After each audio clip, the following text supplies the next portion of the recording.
Mesdames et messieurs, bonsoir et bienvenue dans cette édition sur la radio-télévision communautaire RTC, mais d'abord les principales lignes. Au sommaire de cette édition, les agriculteurs de riz du village de Mbarigo à Saint-Louis traversent une période de grande détresse. Confrontés à des conditions de travail précaires, ils lancent un appel pressant au ministre de l'Agriculture afin que des mesures concrètes soient prises pour améliorer leur rendement et soutenir leurs efforts. Et puis, dans le village de Ghana Bolol, les femmes s'investissent quotidiennement dans la culture maraîchère. Cette activité leur permet non seulement de subvenir aux besoins de leur famille, mais également de réduire significativement leurs dépenses quotidiennes, faisant de l'agriculture un levier d'autonomie économique. Alassane Ndongo, élève en classe de CM2 à Djoum, a prié lors de la finale de la dictée Paul Jarin Lajoie. Ce jeune talent qui a émerveillé la communauté éducative représentera l'inspection de l'éducation et de la formation de Podor à la 34e édition de la compétition régionale à Saint-Louis. Et puis la deuxième partie de cette édition, lieu de détente incontournable pour les jeunes de Kaolack, la place de Koundam accueille une foule impressionnante chaque dimanche. Cependant, cette affluence est ternie par des problèmes croissants d'insécurité et d'insalubrité, d'où l'appel auprès des autorités locales. Mesdames et messieurs, tels sont les titres. Tout de suite, le développement. Pour démarrer, comme annoncé dans les titres, les agriculteurs de riz du village de Mbarigo, situé à 18 km de la région de Saint-Louis, dénoncent les mauvaises conditions de travail liées à l'absence de motopompes, l'aménagement des terres, mais également la mauvaise qualité des semences. Ces problèmes affectent fortement leur rendement. Ainsi, ils lancent un appel urgent au ministre de tutelle pour des solutions adaptées. Nassadio nous dit plus. Le manque de moyens matériels ou l'aménagement du terrain, entre autres problèmes, freine l'activité des agriculteurs de riz du village de Mbarigo, situé à 18 km de la région de Saint-Louis. Si je ne me trompe pas, à l'heure où je vous parle, cette machine dure depuis longtemps et presque toutes les machines sont détruites.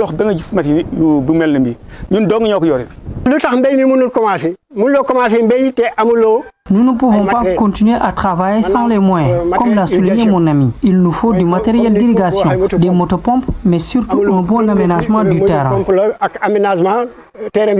Ce secteur qui contribue au développement de cette localité, dont le casier rizicole produisait jusqu'à 6 tonnes, se retrouve aujourd'hui à des rendements insuffisants à cause des semences de mauvaise qualité.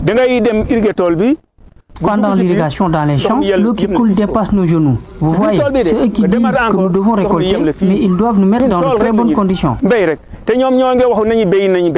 Semence de qualité dañ ko manqué. Maintenant l'ISRA doit mettre à notre disposition des semences de bonne qualité. Dans ce cas, on pourra avoir des rendements suffisants. De la salinisation, de l'herbe sauvage, pour ne citer que cela, le secteur souffre, selon les acteurs qui lancent un appel au ministre de tutelle pour des solutions durables.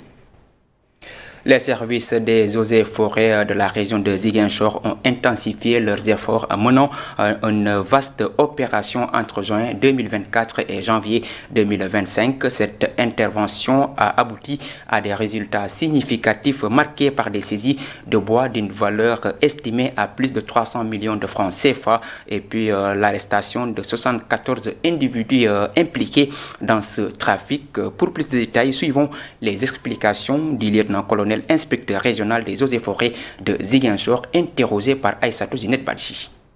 L'activité qui nous réunit rentre dans le cadre des programmes du ministère de l'Environnement et de la Transition écologique pour lutter contre le facteur de dégradation de nos ressources forestières. Et ces programmes sont mis en œuvre par la direction des eaux et forêts à l'échelle nationale. Ici, au niveau de la région de Ziguinchor, sous l'autorité du gouverneur de région, nous avons articulé donc cette stratégie autour d'un triptyque dont le premier volet est le contrôle, la surveillance C'est ce qui nous a permis durant ces 6 derniers mois de faire en collaboration avec les autres forces de défense et de sécurité les saisies importantes que vous avez vues ce matin et qui sont estimées à environ 300 millions de francs CFA. L'impact est, disons-le, très négatif, dans la mesure où les forêts, la région de Ziguinchor occupe une place importante dans la stratégie de conservation de la biodiversité au niveau du Sénégal. C'est une région qui a un important potentiel forestier avec une couverture végétale d'environ 63% de la superficie régionale, une richesse en termes de diversité biologique. À présent, cap sur Matam, où les femmes du village de Ganabolol se rendent quotidiennement au jardin communautaire où elles s'investissent activement dans la culture maraîchère. Malgré les défis rencontrés, la rentabilité du jardin représente une véritable opportunité économique leur permettant ainsi de réduire leurs dépenses quotidiennes. Notre reporter Omar Sall est allé à la rencontre de ces braves femmes. Suivons ce reportage. Chaque jour, les femmes du village de Ganabolo se rendent au jardin communautaire où elles s'investissent activement dans la culture maraîchère. Actuellement, elles sont en pleine phase de préparation des parcelles. Nous, femmes de Ganabolol, nous sommes très engagées sur le développement communautaire parce que le jardin nous est très important. Au lieu d'aller au marché pour acheter des légumes, nous avons notre jardin. Il y a tout. Des fois, on peut même vendre des légumes et la rentabilité du jardin est une opportunité économique qui nous permet de réduire nos dépenses quotidiennes. Cependant, l'accès à l'eau et l'absence d'une clôture adéquate pour protéger leur culture demeurent des difficultés pour ces femmes. On a beaucoup de problèmes dans le jardin. Il y a l'absence d'une clôture, le manque de subventions, des semences, les produits insecticides et l'accès à l'eau. L'eau est vendue et le robinet manque de pression. Il y a un puits à côté, on est obligé d'aller puiser de l'eau avec nos bidons. Malgré ces défis, une rentabilité du jardin constitue une véritable opportunité économique leur permettant de réduire leurs dépenses quotidiennes. On a déjà commencé à préparer la terre. On fait d'abord le désherbage et ensuite creuser pour semer les pépinières et enfin on met de la fumée. Il y a toutes les variétés de légumes, des choux, des salades. L'agriculture reste la principale activité des femmes du village. Toutefois, elles ont un besoin urgent d'un appui financier pour renforcer leurs activités et dynamiser l'économie locale. Direction Fatick pour parler du premier forum des terres salées qui a eu lieu ce 22 janvier 2025 à Loul-Sessène pour sensibiliser sur les enjeux environnementaux et socio-économiques de la salinisation des terres, organisée grâce à la collaboration des partenaires de la commune de Loul et de la région du Sine sous l'égide de l'IPAR. Ce forum a vu Youssouf Diédiou, directeur pays de l'Union internationale pour la conservation de la nature, évoquer les facteurs de dégradation des terres au bras tendu autant pour moi de Ndeye Amissar. Le forum qui nous réunit revêt d'une importance capitale en ce sens que la problématique que nous traitons est une problématique qui est intimement liée au développement des terroirs. Parce que essentiellement en milieu rural, les principales, en tout cas déterminants de l'économie, c'est les productions animales et les productions végétales. Et nous savons tous que la salinisation impacte sur les terres cultivables, mais également impacte sur les pâturages. Et ce double impact fait que Les productions animales à travers une zone qui est salinisée seront impactées, donc les rendements, on n'aura pas suffisamment de terre cultivable, mais également les rendements vont diminuer de façon drastique. Mais pour ce qui est des productions animales, la qualité des productions animales telles que le lait et la viande dépend intimement de la qualité et la disponibilité du pâturage. Donc là où il y a beaucoup de sel, le pâturage recule. Donc cela veut dire que ce forum va nous permettre de passer en revue en tout cas toute cette problématique, mais également de nous projeter pour l'avenir quelles sont les actions majeures que nous devons entreprendre pour non seulement maîtriser cette salinisation, mais également réfléchir à toutes les économies qui sont autour, parce qu'un problème, au-delà de le maîtriser, il faut mettre en place des mécanismes palliatifs pour en tout cas renforcer la résilience des communautés. Et nous pensons que ce forum va nous permettre justement d'identifier tous ces déterminants économiques-là qui sont liés à la salinisation des terres. Retour à Dakar où dans plusieurs quartiers de la région, les jardins publics, véritables poumons verts, offrent aux habitants un espace de détente et de contact privilégié avec la nature. Cependant, ces lieux sont souvent confrontés à des défis majeurs, l'abandon des déchets, le manque d'entretien des herbes, ainsi que les problèmes liés à la sécurité compromettent leur attrait et découragent certains riverains d'en profiter pleinement. Reportage Aminata Abdoulaye Watt.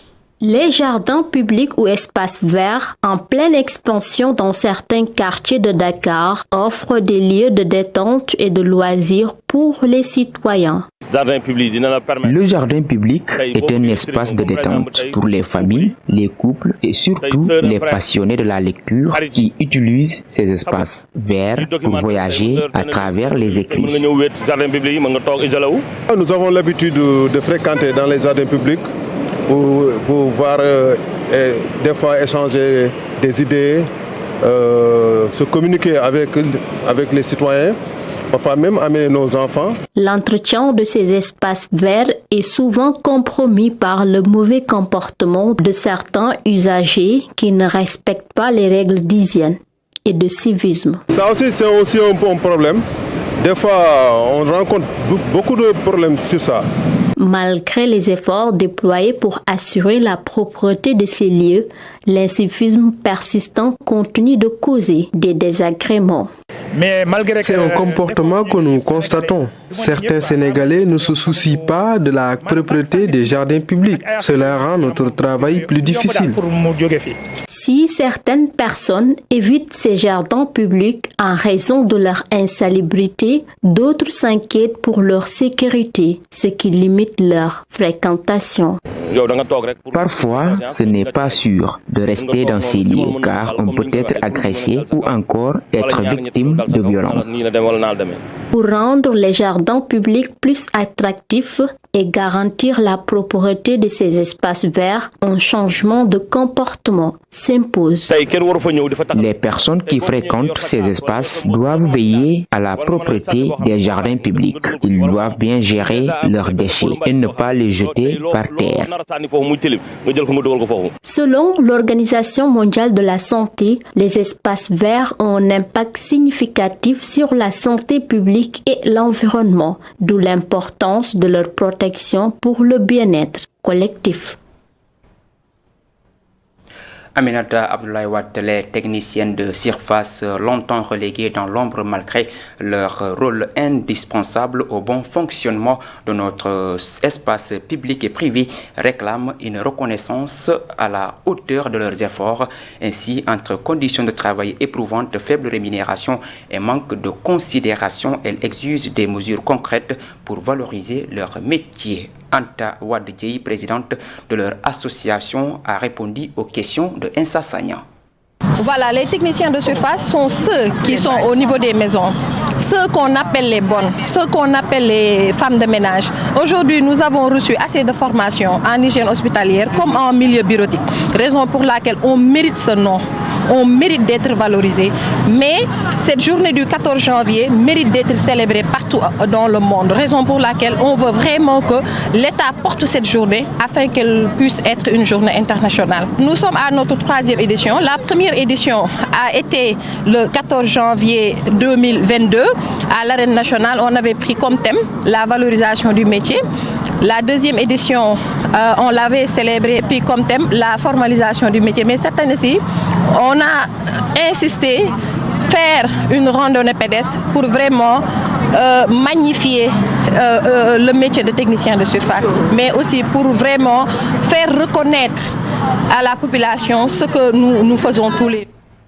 Je vous le disais dans les titres, la communauté éducative de Ndioum est fière de la victoire d'un de ses élèves, Alassane Ndongo, qui a remporté la finale de la dictée Paul Gérin Lajoie, élève en classe de CM2 à l'école El Hadj Amadou Tidiane Kane. Le jeune écolier représentera l'inspection de l'éducation et de la formation de Podor à la 34e édition de la phase régionale prévue à Saint-Louis. Aminata Ndiaye, reportage. C'est une nouvelle qui rejaillit sur la communauté éducative du département de Podor, de Ndioum en particulier. Alassane Ndongo, en classe de CM2B à l'école El Hadj Amadou Tidiane Kane, a remporté le concours de la 34e édition de la dictée Paul Gérin Lajoie de cette année. L'élève, il a remporté d'abord la dictée, la finale, il a remporté la dictée d'abord. Il a eu la meilleure note au sein de l'établissement. Au niveau du collègue de Ndioum, il a remporté aussi, il a eu la meilleure note. C'est ce qui fait de lui le vainqueur. Au niveau du district, ça veut dire que c'est plus large. Ça veut dire que c'est Ndioum et environ. Là aussi, il a eu à remporter quand même la victoire. Arrivé à Podor aussi, il s'est classé premier. C'est une tradition qui se perpétue, rappelle le directeur de l'établissement, habitué à des bons résultats scolaires grâce au travail acharné de l'équipe pédagogique. Ce n'est pas la première fois. Il y a cela juste 2 ans, nous avions une élève du nom de Khadilé qui a aussi remporté cette victoire. Elle est présentement au niveau du lycée d'excellence de Sédhiou. Alassane Ndongo, qui se dit confiant et serein, affiche déjà les ambitions de devenir enseignant, mais il est reconnaissant envers ses parents, ses enseignants et camarades de classe.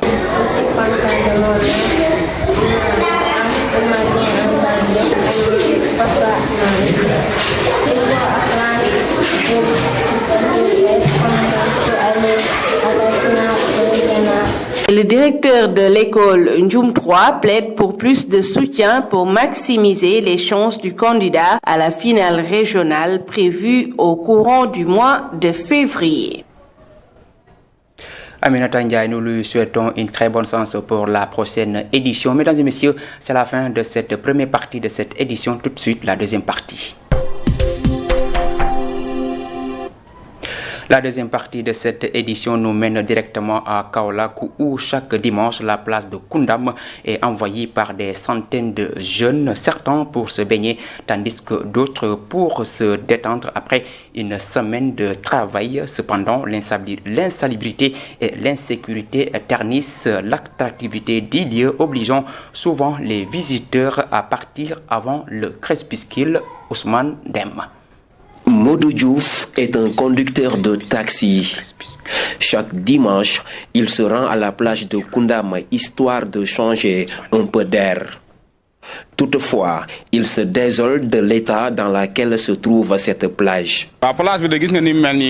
Il s'agit d'un environnement qui laisse à désirer. Après une semaine de travail, on se rend dans cette plage pour se divertir, mais l'endroit n'est pas accueillant. C'est la même amertume qui anime Adama Cham, menuisier métallique de profession. Selon lui, cette situation n'honore pas la ville de Kaolack. Ce qui se trouve ici est vraiment déplorable. C'est l'endroit préféré des jeunes, mais il se trouve dans une situation d'insalubrité alarmante. Kaolack mérite plus que ça. L'autre préoccupation de ces populations concerne le manque de sécurité dans cet endroit qui enregistre la présence des centaines de jeunes chaque dimanche. À partir de 19h, la plage commence à se vider de son monde à cause de l'insécurité. Il n'y a pas d'éclairage public ni de services de sécurité dans cette plage qui accueille beaucoup de personnes chaque dimanche.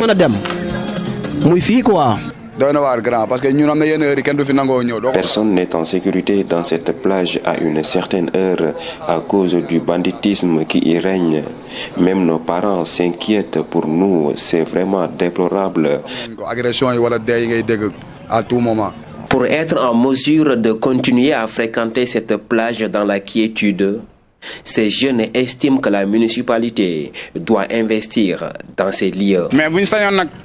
Nous lançons un appel à la municipalité de Kaolack pour qu'elle nous aide à réhabiliter cette plage, le seul endroit qui accueille autant de personnes dans la ville de Kaolack.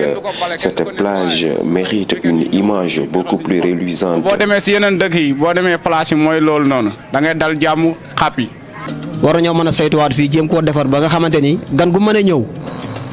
Les gens viennent de partout dans cette plage, mais malheureusement, elle est très sale. Donc nos autorités doivent nous aider à l'entretenir correctement pour le bonheur des centaines de visiteurs qui fréquentent cette plage.